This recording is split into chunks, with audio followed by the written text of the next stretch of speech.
Hello everyone, this is Coach Santi, and for today's video, I'm going to teach you how to withdraw your income dito po sa CHC. So first, you have to log into your account dito po sa CHC sa classicworld.com. And then kapag nakalagin na ka sa inyong account, dito po kayo mapupunta sa inyong pong main dashboard. So as you can see, so meron po tayong 181,680 po na total income na dito po sa account na ito.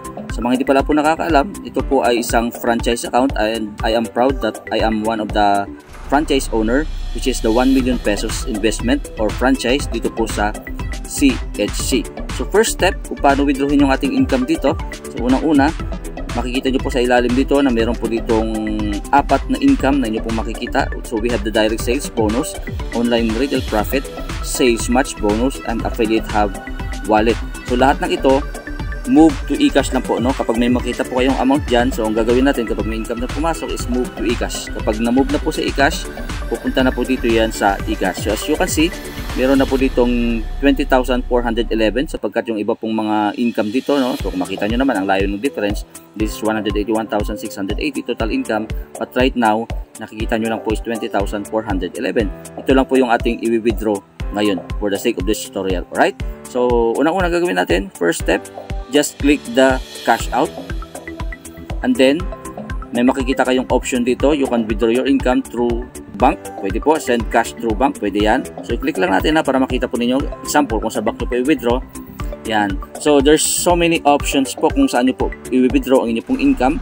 So we have the BDO, BPI, BPI Family, China Bank, West Bank, Land Bank, Metro Bank, PNB, RCBC, Robinsons Bank, Security Bank, QCPB, and Union Bank. Okay? Then pwede rin tayo sa money remittance. Kapag kinlik nyo ito, pwede nyo kuhanin yung income niyo sa Cebuana Lueler. Alright?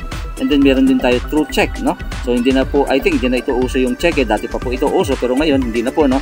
Pero sometimes meron pong gumagamit na cheque ng mga company, ng mga franchise po natin for the sake of documentation na pinafile po nila. Pwede po sa cheque. Okay? But right now, we're going to withdraw our income dito po sa GCash. Alright?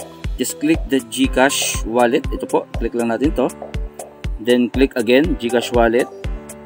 And then enter amount. Okay, ang ilagay po natin dito is only 20,400 pesos kasi hindi po natin pwede i-withdraw yung below 100 pesos. Ibig sabihin, walang butal. Alright?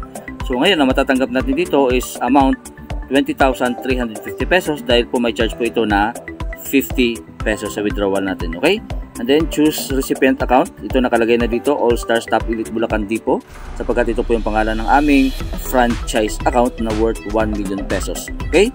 So ngayon, dito po sa GCash number, palitan lang natin to. Enter po natin yung GCash number na kung saan gusto po natin papasukin yung income.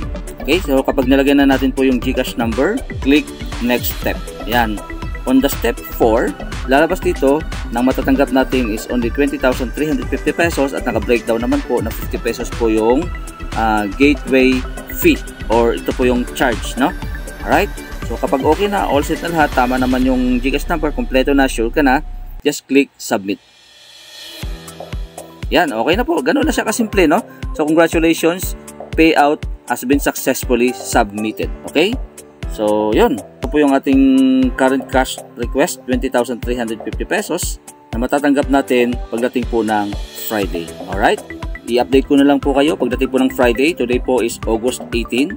On Friday, that will be August 22, Friday, i-update ko po kayo na natanggap na natin yung ating income sa ating pong GCash. Okay? So that's it for today. Thank you so much. Once again, this is Coach Santi, and God bless sa inyong lahat.